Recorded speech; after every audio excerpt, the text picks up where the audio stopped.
Hey guys, welcome back to my channel. This is the Still Soul Mental Health Space, and I am very happy that you're here. Today, I have a guest, and this should have been like my first pick, but I was trying to get other people who I don't live with to come and like talk about their mental health. But because the other people are hard to get and a bit busy, we're gonna start with my husband. This is Omaro, and we're gonna talk about his understanding, perception, experience with mental health. So stay tuned.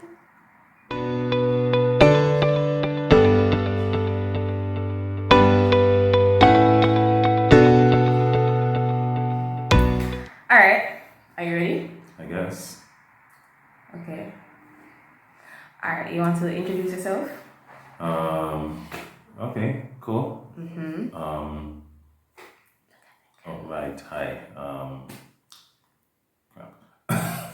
Hi, my name is Omaro Taylor, obviously, yeah. I'm 30 years old. I'm very old. That's not old.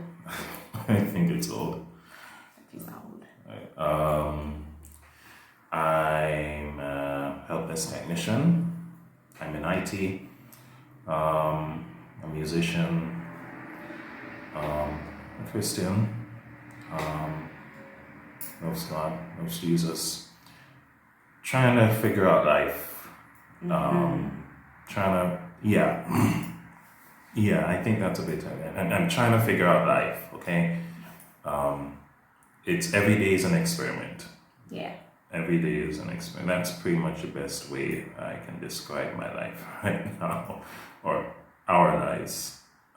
We're figuring things out still, and a lot of what we do is relating to figuring things out. So, yeah. All right. Yeah. Okay, so the first question: what is your understanding of mental health?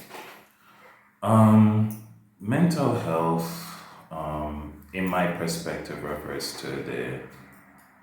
to someone's state of mind. How are you? Like, really, how are you? What's going through your head? What do you think about? How do you perceive yourself? How do you perceive the people around you?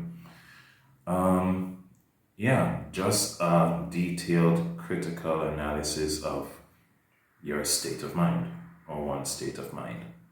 Okay, cool. So I want you to share. So I have the questions in order, in a particular order, but I'm going to mix it up a bit. I would like you to share your own mental health experiences. Like if you have had any challenges with your mental health growing up, or if you have had like a particular understanding of mental health growing up, and if there was any change to that understanding.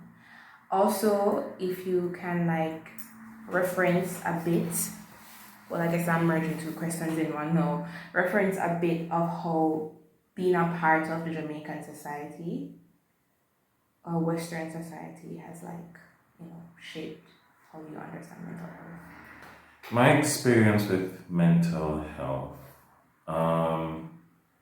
Yes, I have had very significant experiences as it relate that affected my mental health. So, You want to share what those are, or you want to give like a brief, very vague overview? I'll share what they are. I'll be as curt as I possibly could. Okay. The first thing that pops to mind would have been living with my parents, my biological parents. I have, like, sometime between 8 and 11, my parents have begun to fight a whole lot. Dad became abusive, and things has escalated where, like, almost every night there's a fight. Almost every week there's a police car in our yard because someone called the cops on the other. And during that time, I was literally face to face with that kind of domestic violence. And things progressed to the point where they separated. It wasn't a pretty separation. And at that point in time, for some reason, I started to believe that everything was my fault. What made you believe that everything was your fault? Well, it's not a rational reason because again, I was a kid, probably didn't know any better. But once I started thinking about how, for example, where dad would kick us out of the house, kick me and mom out of the house, and that has been happening sometime before my baby sister was born. So call it like within the last year or two, before they actually separated, I started thinking about, how mom has to literally go the extra mile to figure out how, how I'm going to sleep, where I'm going to go to rest, how I'm going to get food, which friend's house we're going to bunk at tonight, how am I going to get to school, and I started to think that I was being an additional burden.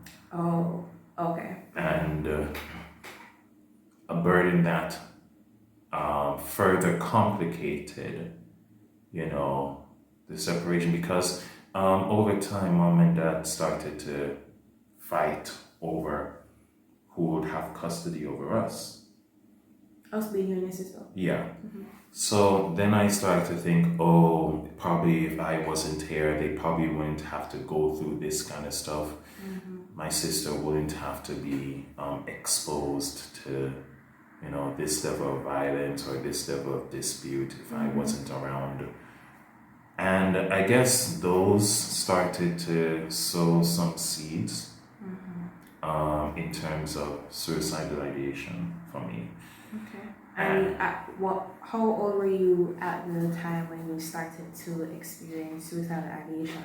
Quick note, by the way, I don't know if you guys have an understanding of what suicidal ideation is, but it's essentially the thought, or like, I guess, the progressive thinking, planning, desire to end your life by suicide. But that's definitely something that I'm going to touch on one of our suicide conversation videos. So yeah. When did I start experiencing those thoughts? I guess those thoughts have begun to mature when I was around 13 to 14. Sometime between grade 4 and 6, within that period. Yeah. And this pretty much 13, 14? Were you in high school by then? Wait, I was already in high school. 11, 12. 11, 12. 11, 12 is like, 11, 12, and then moving on into high school. So 11, 12, in that age, like between grade 4 and 6, that's when you started to experience. Yes. Okay. Yeah. Alright, cool. Yeah. Got it.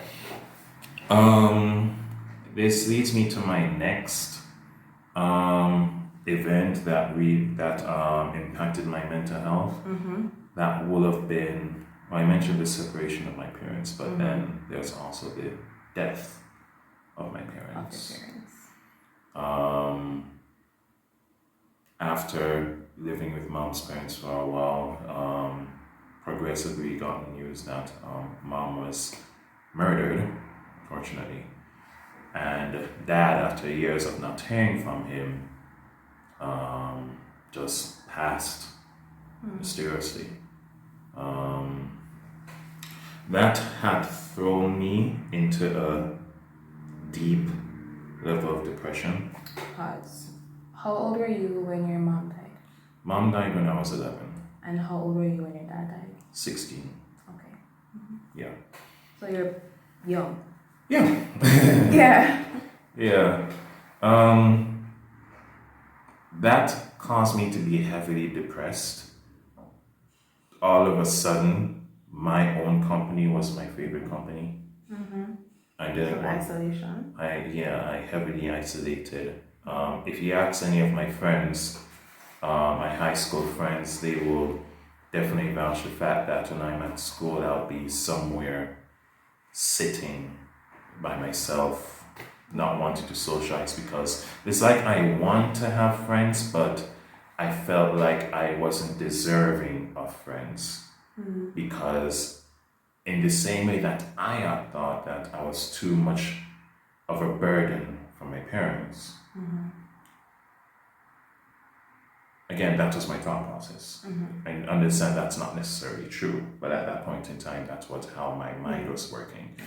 I thought that if I would, because I was too much of a burden for my parents,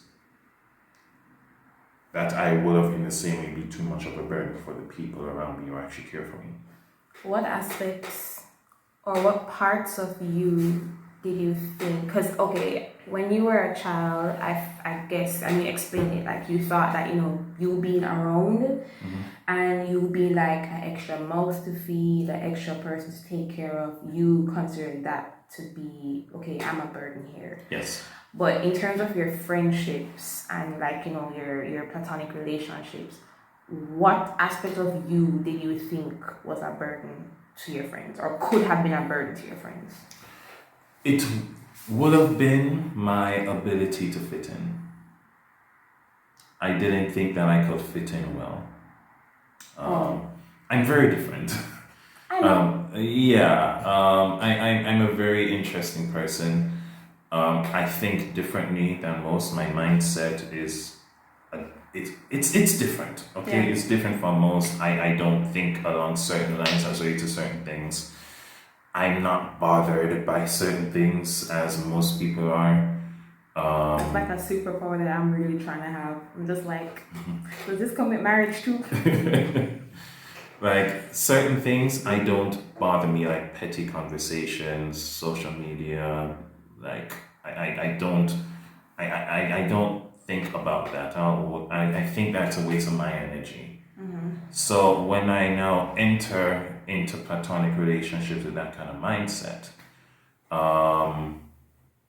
lot of things fly over my head.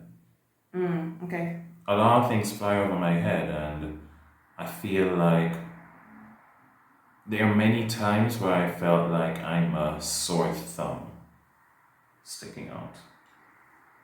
Got it. Or a needle in a haystack. But I feel like a needle in a haystack is hard to find. That's true. That's true. I don't know. But yeah. But yeah, again, the ideation of me being a burden would have affected my platonic relationships. Okay. Even though I love my friends, many times I found myself putting on a mask so I can appease them, or I could fulfill an idea of appeasing people. So yeah, I mentioned depression. I was heavily depressed at the time, and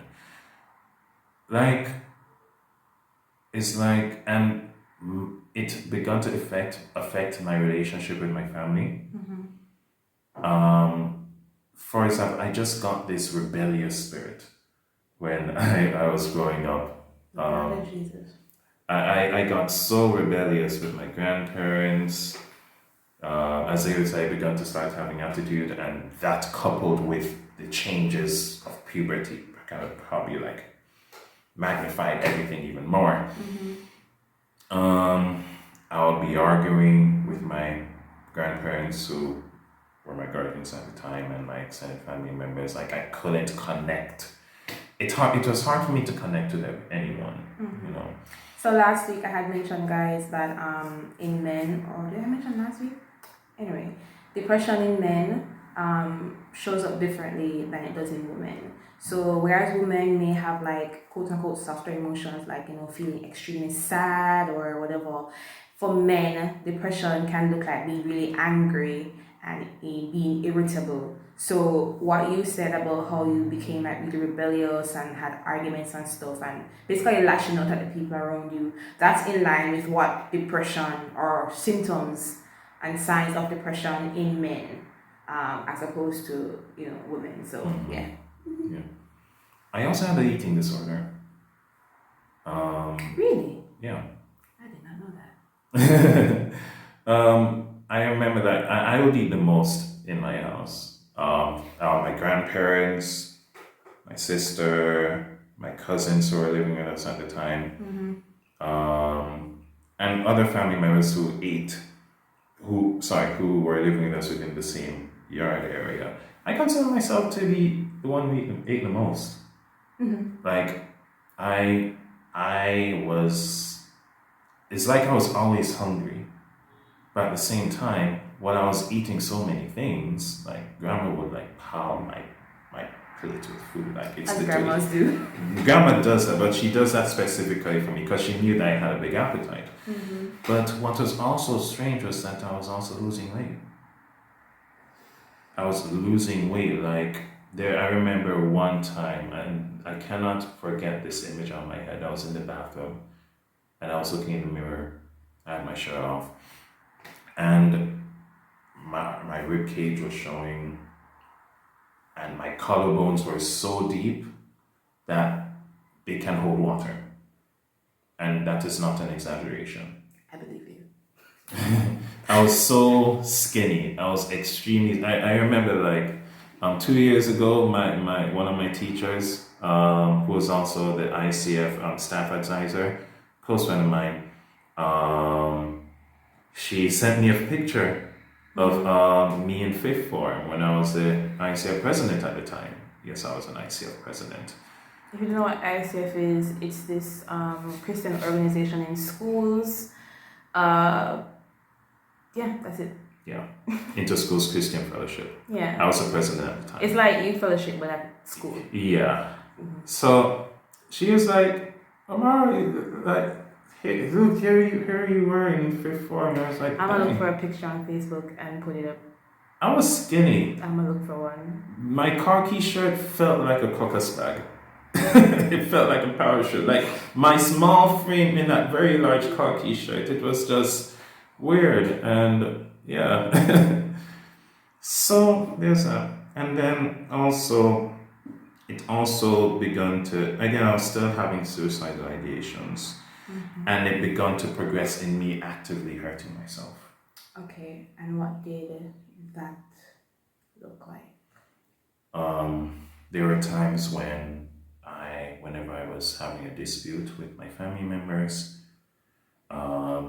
first I'll go into a deep cycle of beating up myself, telling myself that I wasn't worth their care, I wasn't worth their love. Mentally beating up yourself. Yeah.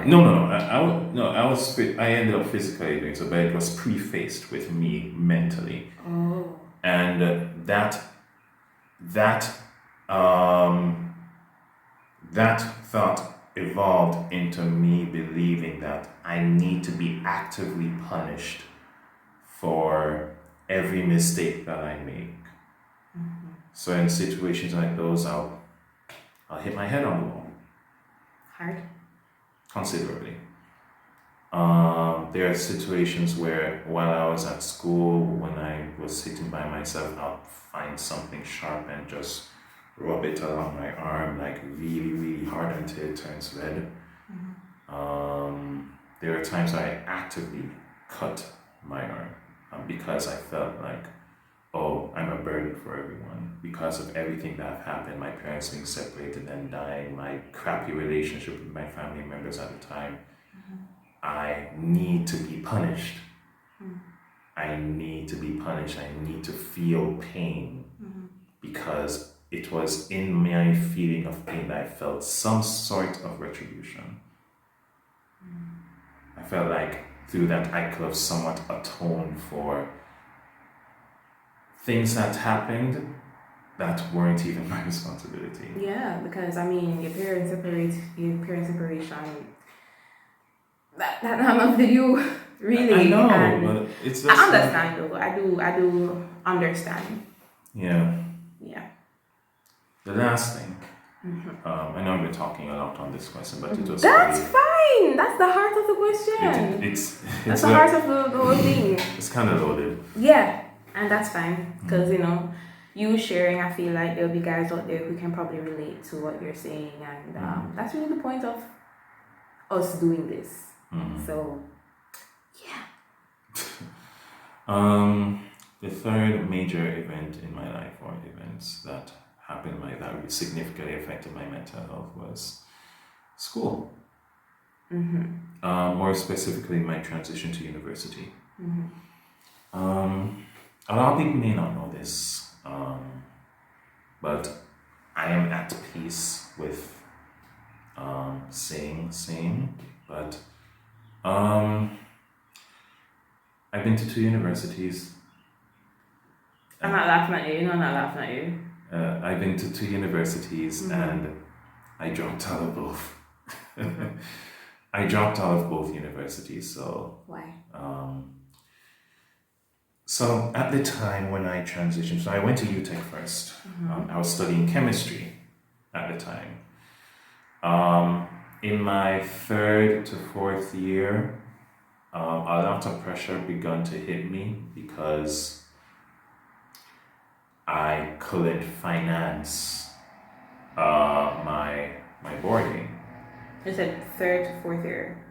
No, 2nd to 3rd year, sorry. I didn't reach 4th year yet. Oh, 2nd to 3rd year, you start to have financial issues. Right. Okay. I was starting to have financial issues, and I was having issues with student loan because I remember at the end of when I finished my 1st year? Yeah, when I finished my 1st year, they sent me a letter saying that they cannot finance the year that I already spent. So I finished my year, and then student loan sent me a letter saying, all right, there was an issue with one of the documents, so we cannot give you your funds. So you went through the entire year. Only to find out that student loan can't pay for it because there was an issue with one of my documents. So it took them a whole year for them to get back to me. Good old student loans. So when that happened now, I was suddenly in a deficit. Because I had an idea in my mind that, okay, I'm going to do this, and do this, and do this, I'm going to be in this position, I can be able to pay for it. Yes, I actively got myself into position so that I can get certain benefits in terms of financial gain. Yeah, I needed to find a way because, it was really tough financially. There are many times that I have not, it was hard to find food to eat because I had dorm life and I had school life, and I was having troubles with finding supplies for dorm and school. So at that time so when that was happening now, and that suddenly started to put pressure on me in terms of my grades. I started to fail my courses. Before that, my GPA was great. But then after that, I started to fail my courses and so on. And also, I have a bunch of courses I need to review for, which I didn't have the money for. So I figured, okay, let me just stop and just find a job. And then when I save some money, I'll continue, probably in another field. So I started working at a call center. I was here for 3 years. I was a call agent for my 1st year and quality analyst for my 2nd year, for the 2nd and 3rd year. And in my 3rd year, I was like, okay, then I'm going to go back to school. So I started saving and so on. And I had my money saved. I resigned. And I also had a job, a side job, and another side job because I planned to go on the work and travel program. Only to find out that I lost that job, then the other job never came through. So I ended up having to use the money that I saved to pay through my tuition. My first year, it was alright because I was What were you doing? I was doing IT at uni. Mm-hmm. My first year was alright because Oh my god, this is long. yeah, sorry. My first year was alright because again it was entry courses, and I had some prior knowledge in IT, so I was able to go. But second and third year, I was juggling school with two jobs, full time because you really not do part time for IT. I don't know why. So full time school with two jobs. I was being very pressured with everything. I couldn't pay. I couldn't take care of myself in terms of my health. I started getting sick in the middle of exams. I remember my second year, first semester, I failed every course. Wow. And it's not like I was on a loan. This is money that I have worked and saved up. Around how much was it again? Close to 300 grand down the drain. And then second semester of that year, I was in my midterms and I was getting sick. I would have studied, then I get sick. There was one time there was an exam I was in, I had to run out, I had to go to the nurse and use the bathroom because I had diarrhea. And I can't remember anything in my examinations. So it was at that time when I decided, okay, step away and just figure life out because apparently this isn't the season for school for me. Long story short, God came through. Very long story. Yeah. Saying a long story. Long story short, God came through for me. I now have a very promising IT career. Even though I don't have my degree as yet. Well, as yet, I don't know. As yet. But what that did for me mentally is that it really put me in a weird place where I ended up always comparing myself to other people. Like November, when everyone's posting up their graduation photos and all that, I always feel like, dang. Man. And I know that I'm in a place where a lot of people want to be, and at the same time, I still have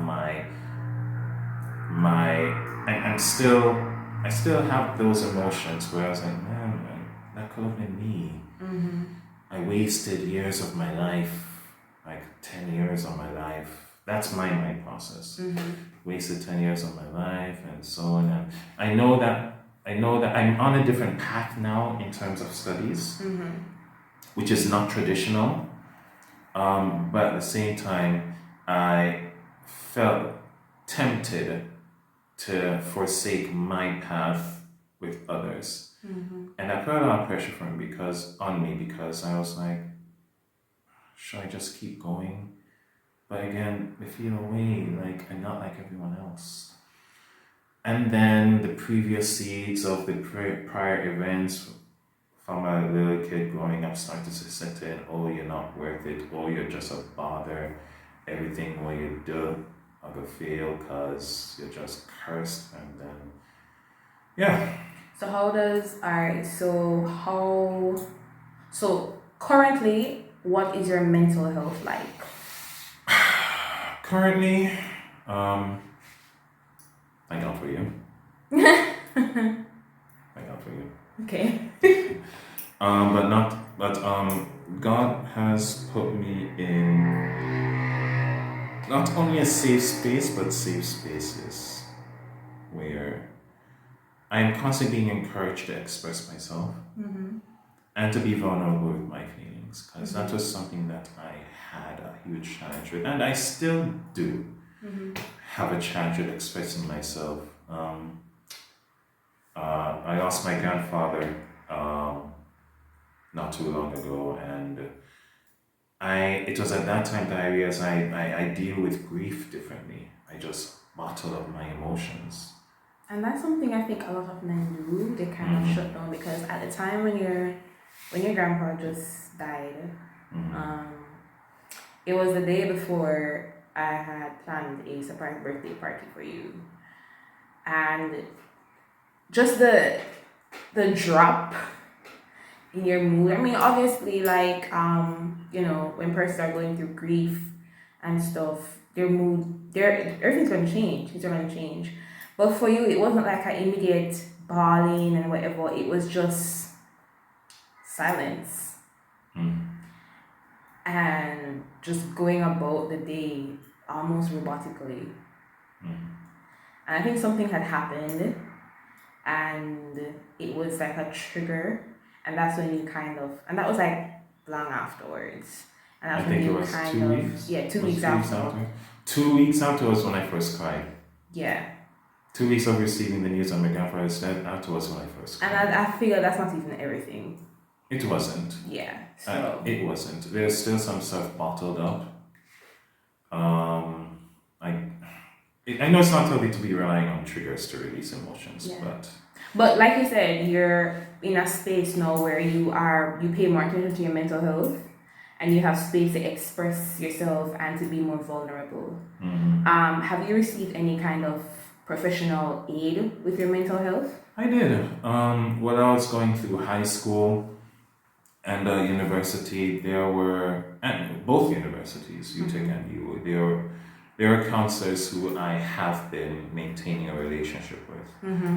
So, yeah, at least I took the step in that regard in terms of seeking professional help for my mental challenges at the time. Did you feel any like embarrassment or any way seeking mental health aid? I did more so during high school because at that time my perception of having a mental health issue was that it's something that is abnormal, Mm-hmm. something that is rare, something that the majority of people does not have an issue with. So in other words, if you have an issue with it, you're somewhat of an anomaly. Mm-hmm.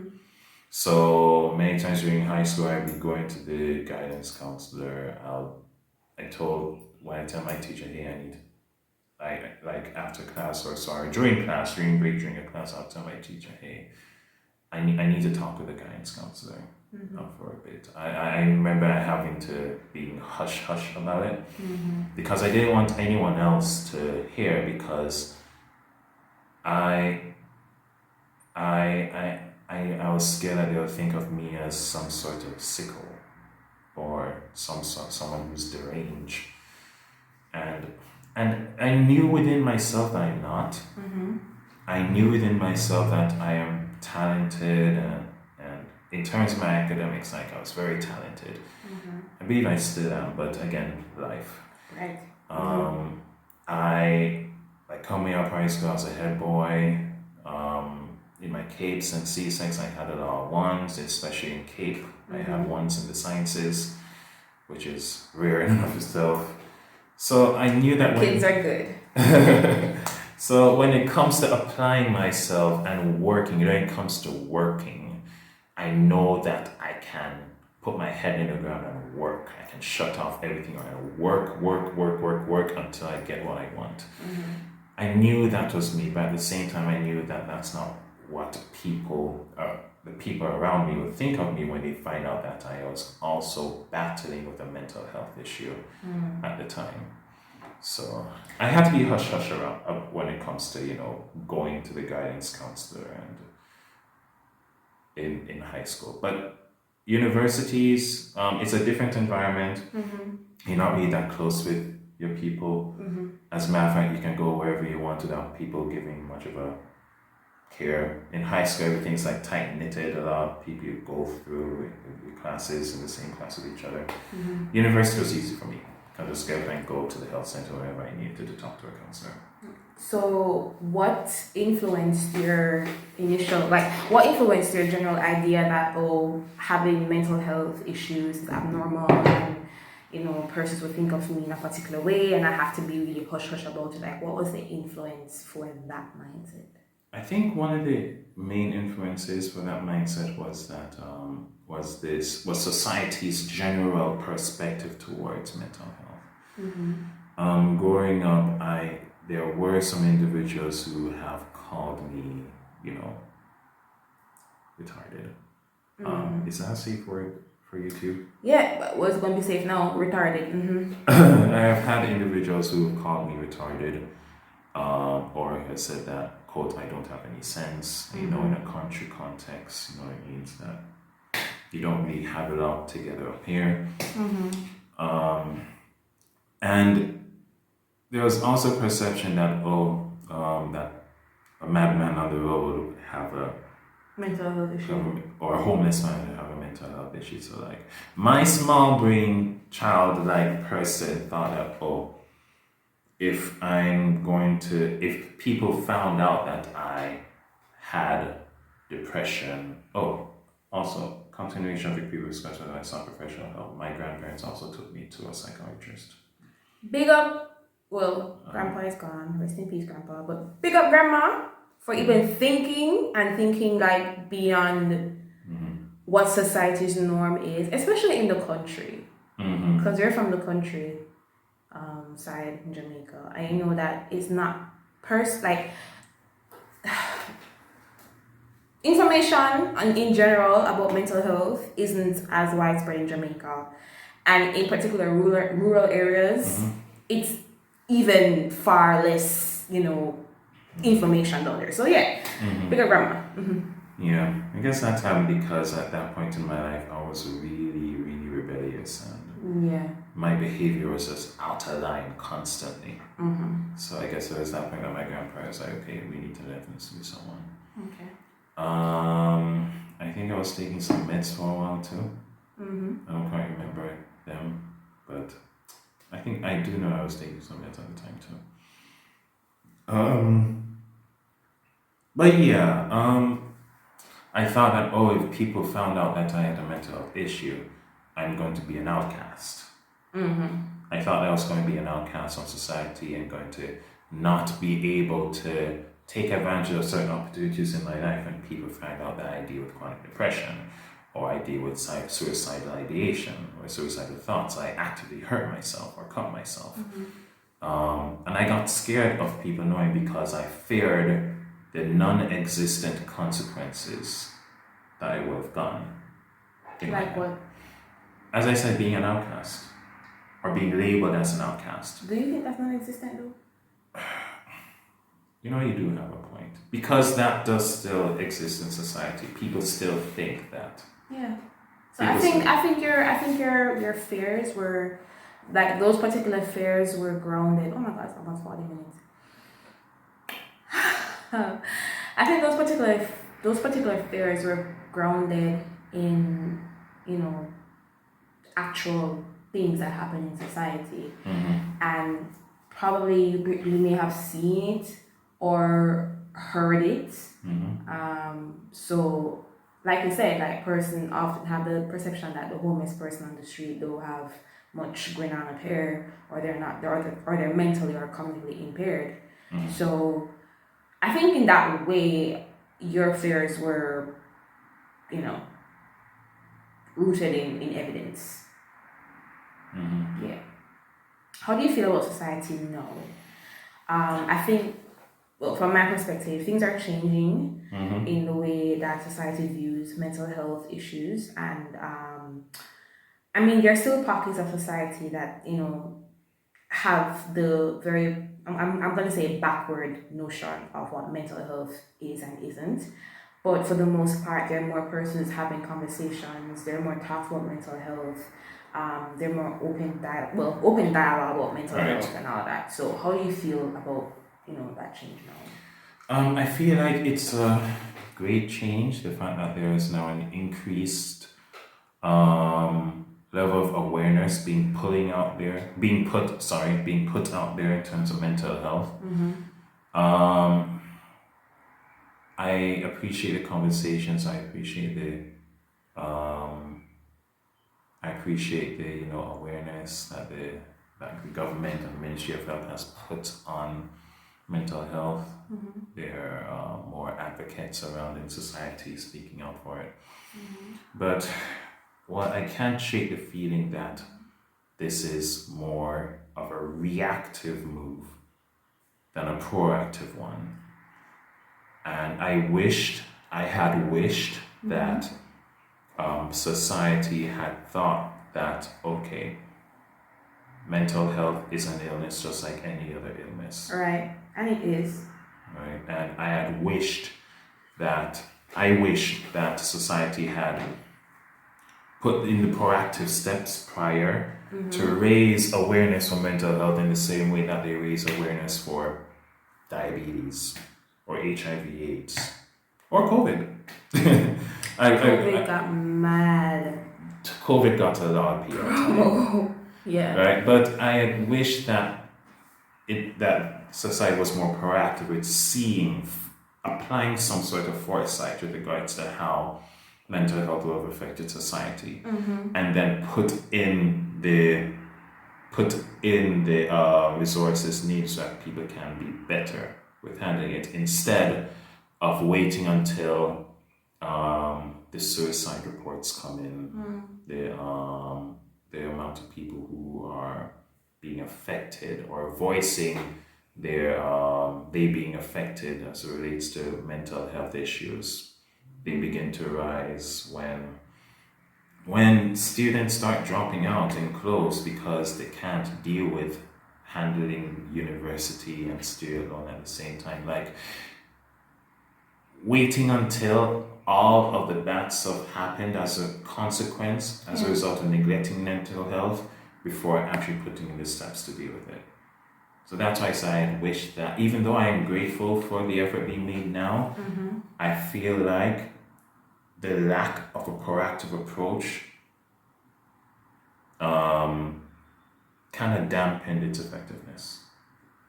But that's just my thoughts. So yeah. Your thoughts are valid.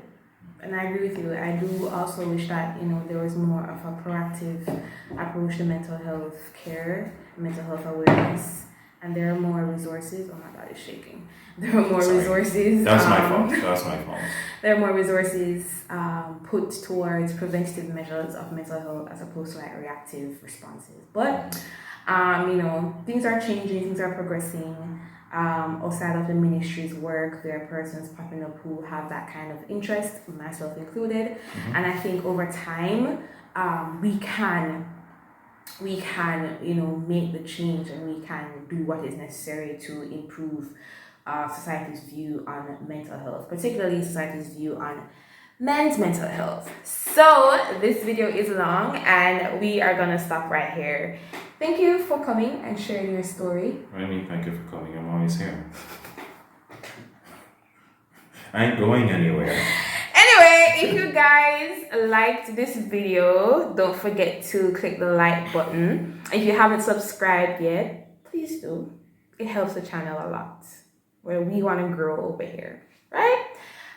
If you connect with Omaro's story, you can leave comments below. I would love to see them, hear your experiences. If you know a guy out there who can connect with this story, share it with him. And if you're a guy who connects, definitely comment below. So thank you so much for watching, and I will see you on the next one. Bye.